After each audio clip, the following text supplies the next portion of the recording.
Olá pessoas, tudo bem com vocês? Estamos de volta agora para falar sobre responsabilidade civil do Estado. Vamos fazer isso a partir da leitura do artigo 37 da nossa Constituição, especificamente parágrafo 6º do artigo 37.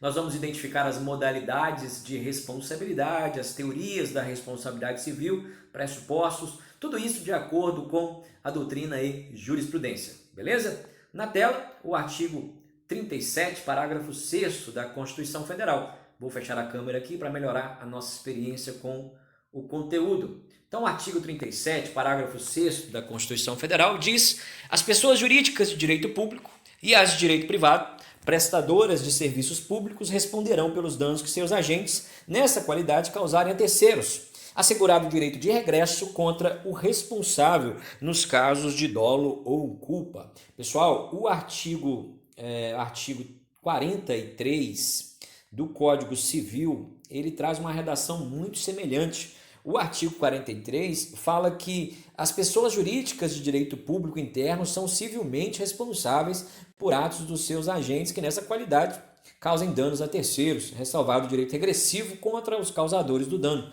se houver por parte destes culpa ou dolo. Veja que é uma redação muito semelhante à do parágrafo 6º do artigo 37, que está aqui na nossa tela.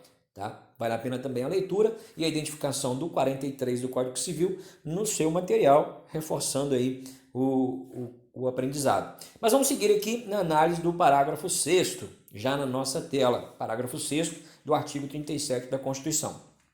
Vamos destacar alguns trechos, pessoal, e quando for necessário, vamos aprofundar a análise desses trechos de acordo com aquilo que é mais relevante, né, para o estudo do tema responsabilidade civil do Estado. O primeiro trecho destacado é esse, que diz: pessoas jurídicas de direito público e de direito privado prestadoras de serviços públicos. Pessoas jurídicas de direito público você já sabe, você já conhece. Nós temos na estrutura da administração direta a União, estados, DF e municípios. São os entes políticos, são todas pessoas jurídicas de direito público. Mas também temos na estrutura da administração indireta entidades públicas instituídas como pessoas jurídicas de direito público, que são as autarquias ou fundações autárquicas. Então, tem autarquias, né? Melhor dizendo, autarquias e fundações autárquicas, são pessoas jurídicas de direito público. Então veja que, nesse primeiro momento aqui, quando eu identifico pessoas jurídicas de direito público, eu quero dizer então que União, Estado, DF, municípios, suas autarquias ou fundações autárquicas respondem pelos danos que seus agentes, nessa qualidade, causarem a terceiros.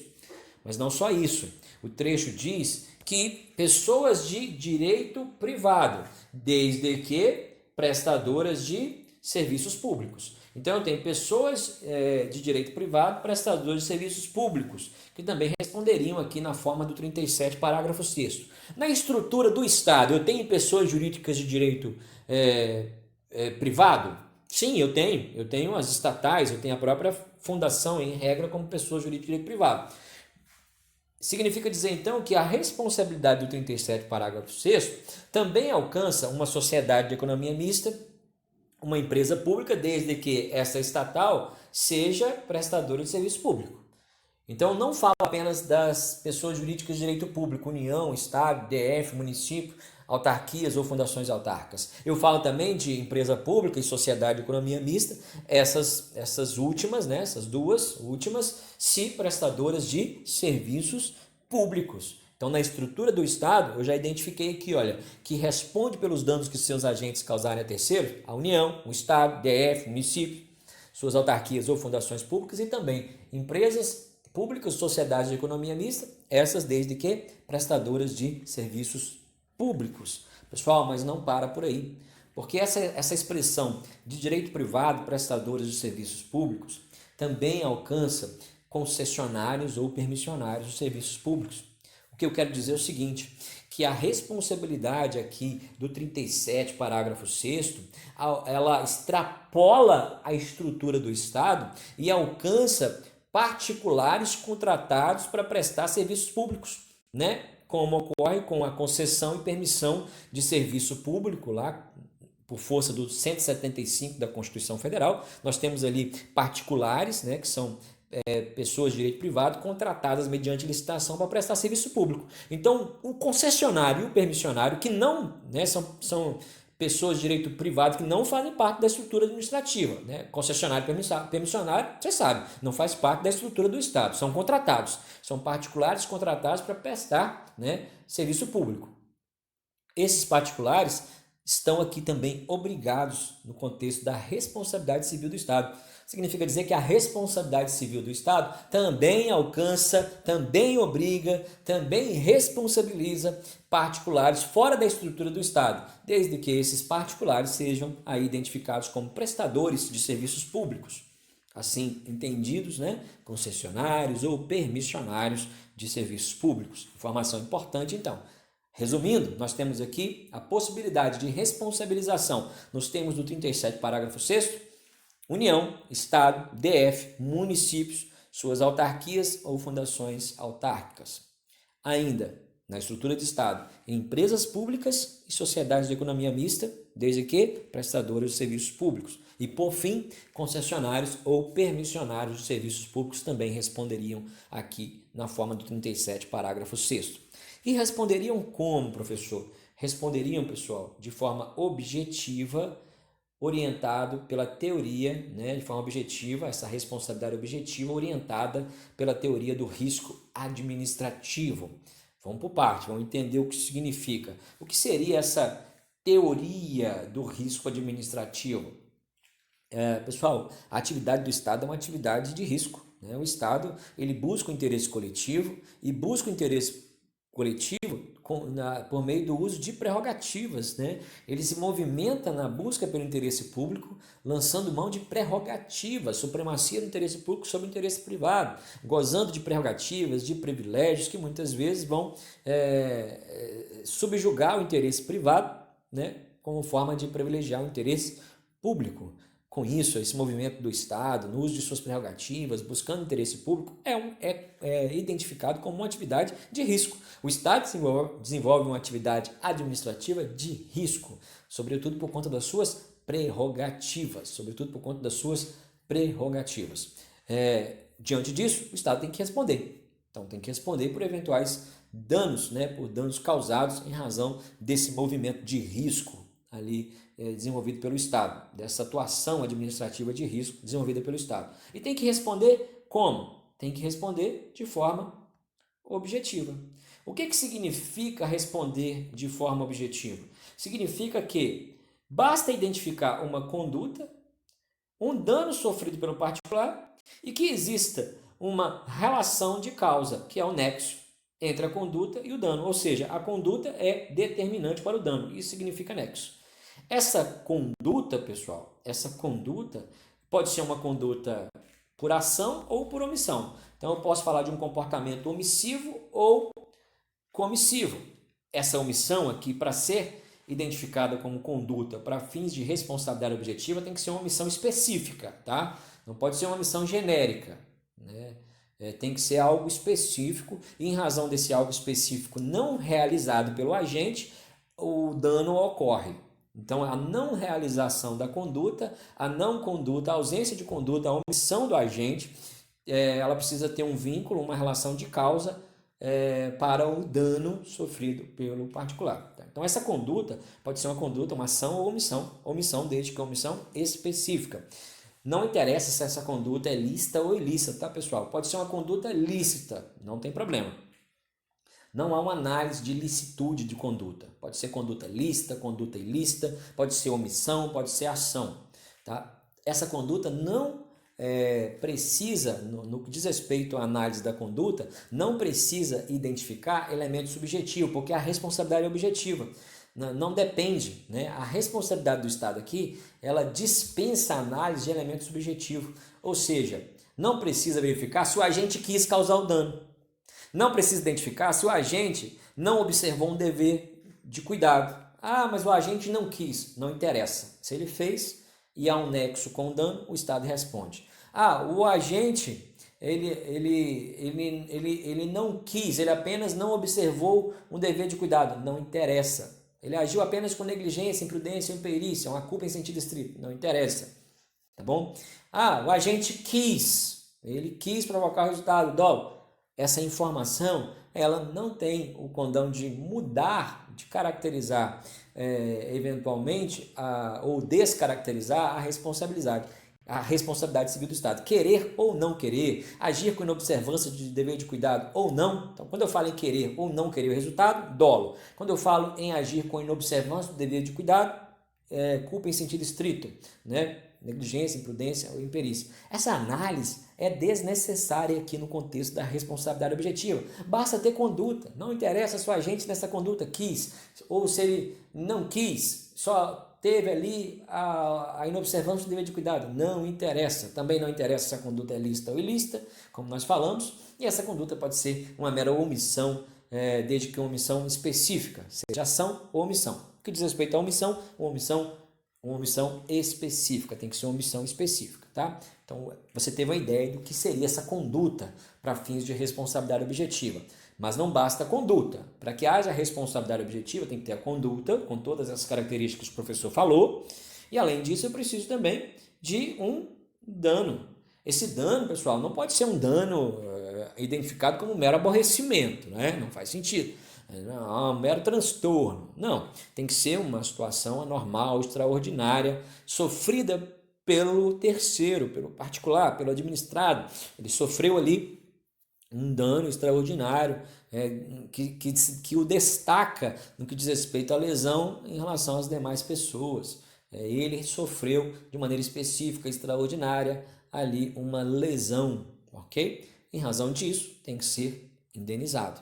Então, o dano tem que ser específico. Aí eu posso falar num dano moral, um dano material, tá? Não tem problema. Agora, tem que identificar que é extraordinário, específico, né? Um dano mesmo que tem essa característica que extrapola um mero aborrecimento, tá bom?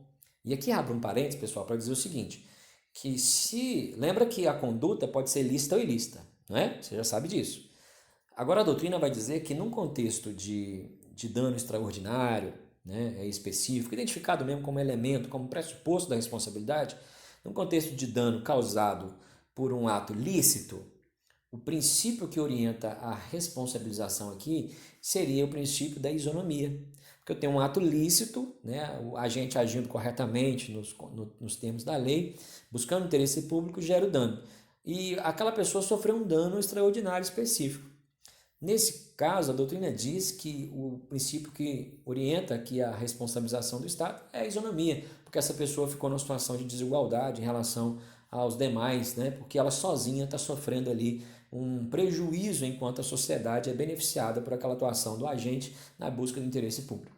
Então, seria a isonomia. Agora, quando eu estou diante de um ato do agente ilícito, aí o princípio que orientaria essa responsabilidade, né, seria o princípio da legalidade. Mas veja que isso é uma questão só de discussão doutrinária no que diz respeito à justificativa ou orientação da reparação civil, seja num contexto de ato ilícito ou de ato ilícito ou de ato ilícito que gere aí um dano extraordinário específico para alguém. Mas fecha aqui o parênteses só para você identificar. Esse dano extraordinário específico, ele tem que ser reparado. Se ele foi causado por um ato lícito, a doutrina diz que ele tem que ser reparado por uma questão de isonomia material. Se ele foi provocado por um ato ilícito, aí a doutrina vai dizer que a justificativa seria o princípio da legalidade. Aí houve uma violação, em razão disso teria a justificativa somada à questão do dano identificado no caso concreto. Mas isso é mera análise, né, jurídica do ponto de vista de justificativas e fundamentos para a reparação civil,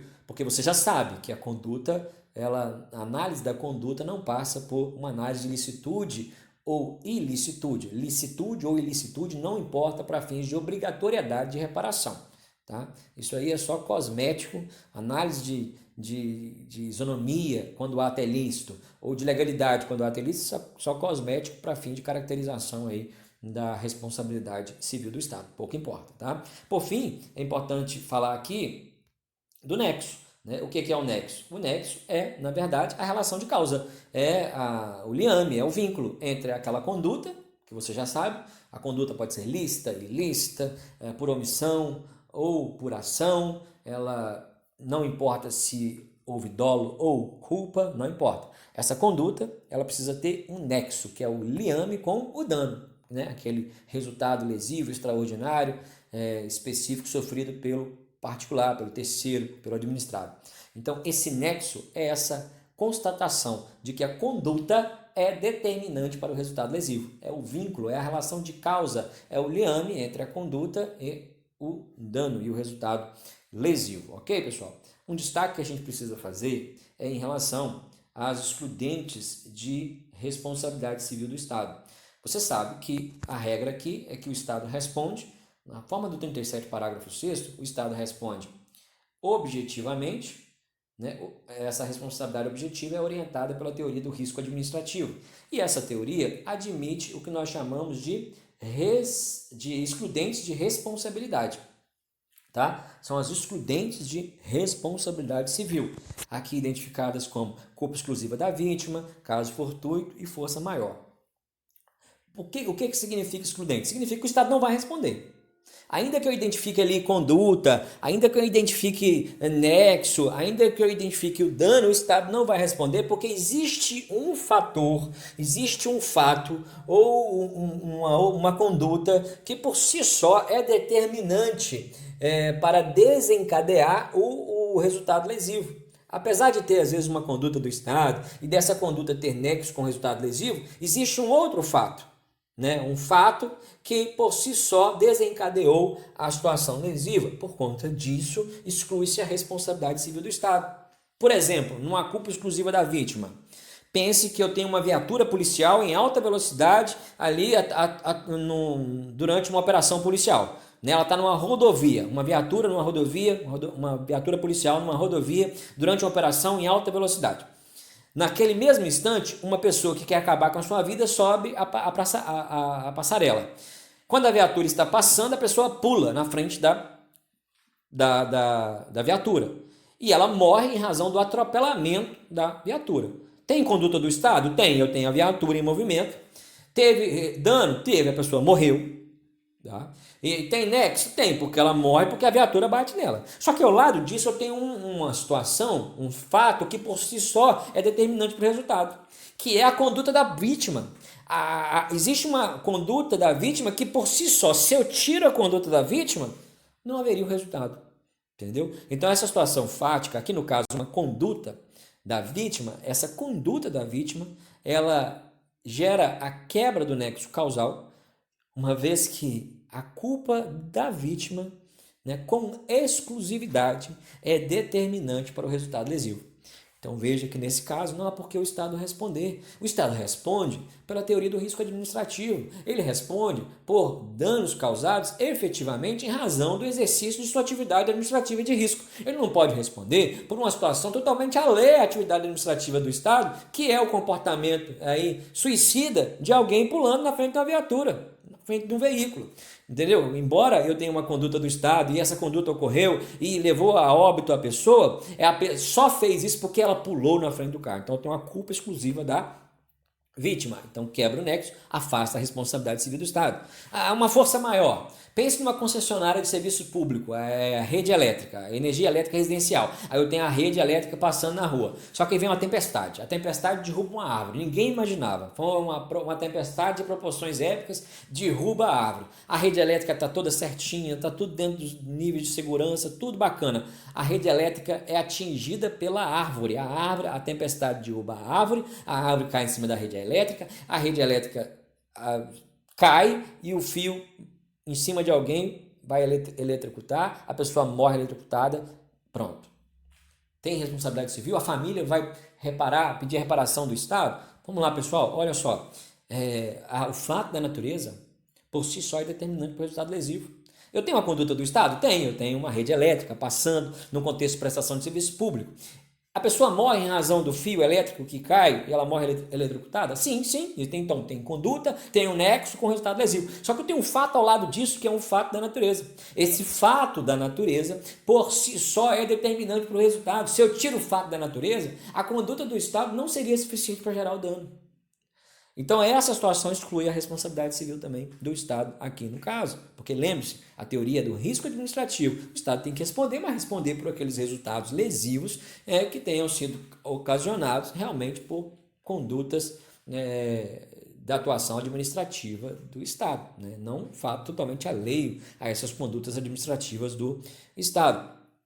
Pensar no caso fortuito é pensar, às vezes, na interferência de um terceiro, né? Pense que o Estado está executando uma obra numa rodovia. Aí tem ali executando a obra. O Estado teve todo o cuidado, cautela de colocar placas, indicar, olha, logo na frente tem um buraco. Eu estou cavando um buraco, estou consertando a rodovia. O Estado tomou todo esse cuidado, sinalizou, muitas sinalizações, placas e tal, tal, tal. Mas aí vem um desavisado, né? Depois de tomar uns gorós e furta todas as placas, furta todas as informações que estavam ali para avisar o motorista que tinha um buraco na frente que estava sendo executada uma obra pública. O motorista não vê, depois que foi furtada, as placas foram furtadas, ele não vê e cai no buraco.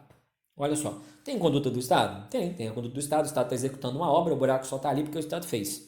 Né? Essa conduta tem um nexo com dano? Tem, o motorista caiu, o carro dele estragou tudo. Então tem um nexo, tem uma relação de causa. Mas, ao lado disso, eu tenho um fato que é um comportamento de um terceiro, um caso fortuito, que por si só ensejou, desencadeou essa relação de causa de dano, entendeu? Então, se eu tiro o comportamento do terceiro, se eu tiro essa situação fortuita, não haveria o resultado lesivo. Então, veja, o Estado não tem que responder nesse caso. Então, atenção a isso, tá? Atenção a isso. A teoria do risco administrativo admite excludentes e aqui estão elas indicadas para você, para que você identifique no caso concreto. Agora, um detalhe. No que diz respeito à culpa exclusiva da vítima, pessoal, não pode confundir culpa exclusiva da vítima, tá? Não pode confundir culpa exclusiva da vítima com culpa concorrente, tá? Quando eu tenho a vítima concorrendo com o Estado, então o agente público, então tanto o agente público como a vítima tiveram comportamentos que geraram o dano, né? Num caso concreto, veja, eu não estou falando de comportamento determinante, eu estou falando de concorrência de culpa, ok? Então, numa situação de concorrência de culpa. Então, você pensa numa viatura policial e tal, que está em alta velocidade durante a operação policial, mas também tem uma pessoa que está no seu veículo em alta velocidade, acima da velocidade normal, não sei o quê. E quando ocorre um acidente, o resultado lesivo ele só é tão amplo porque a pessoa também estava em alta velocidade, estava com inobservância do dever de cuidado e tudo mais. Então, veja, eu tenho uma concorrência de ambos no fato lesivo. Não estou falando de uma culpa exclusiva da vítima, mas de uma concorrência de culpa. Nesse caso, não há exclusão, tá, pessoal? Se a culpa é concorrente, não exclui a responsabilidade civil do Estado. Se a culpa é concorrente, apenas ameniza a responsabilidade civil do Estado. Culpa concorrente não exclui, culpa concorrente ameniza. Há uma distribuição de responsabilidade e ameniza a responsabilidade civil do Estado. O que exclui a responsabilidade civil do Estado é a culpa exclusiva da vítima. Tá? Atenção com isso aí. Para fechar aqui, a gente tem que só reforçar alguns aspectos. Você já sabe que a responsabilidade civil aqui do 37, parágrafo 6º, ela está identificada em pessoas jurídicas de direito público e pessoas jurídicas de direito privado, prestador de serviço público. Então, é dizer que a União, Estado, DF, municípios, suas autarquias ou fundações autárquicas respondem, mas também respondem as estatais, prestadores de serviços públicos, empresa pública e sociedade de economia mista. E não só esses, os concessionários e permissionários de serviços públicos. Então, todos respondem nos termos do 37, parágrafo 6º, por danos que seus agentes nessa qualidade causarem a terceiros. Agora, fique atento, por quê? Olha só, tanto aqui num contexto de concessionário de serviço público, vamos falar especificamente aqui de um prestador de serviços públicos.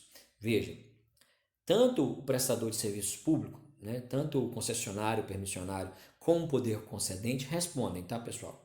Porque o poder público, o poder concedente, ele é o titular do serviço. Ele não vai, quando ele escolhe transferir a execução do serviço, ele não está se desonerando da responsabilidade por eventuais danos causados pelo concessionário. Então ele responde, só que é o seguinte, o concessionário e permissionário responde, como também responde o poder concedente, mas é o seguinte, Ó, a responsabilidade tanto do poder concedente como do concessionário é objetiva pelo risco administrativo, com tudo que você já sabe. É objetiva pelo risco administrativo. Então, o poder concedente e o concessionário respondem de forma objetiva pela teoria do risco administrativo, com todas as informações que você já sabe. A diferença é que a responsabilidade do poder concedente é subsidiária. A do concessionário ou permissionário é primária. Significa que primeiro responde o concessionário ou permissionário. Então eu vou esgotar primeiro o patrimônio do concessionário e do permissionário.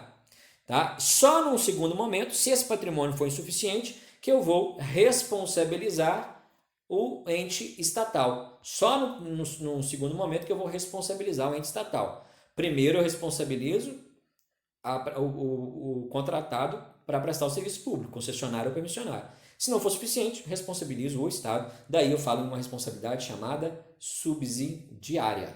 Em relação ao concessionário ou permissionário, ela é primária. Então, por isso que o professor brincou. É igual, mas é diferente. É igual em quê? É igual porque é objetiva e é pelo risco administrativo, tá? No contexto de concessão de serviço ou permissão de serviço público. Mas é diferente por quê? Porque no caso do concessionário ou permissionário, ela é primária, enquanto que para o poder concedente ela é secundária, ok? Muito bem, estão aí então todas as informações que nós trabalhamos aqui no contexto do nosso estudo. Muita coisa, né? Ainda tem mais. A gente volta daqui a pouquinho para trabalhar as outras informações a partir da leitura do artigo 37, parágrafo 6º.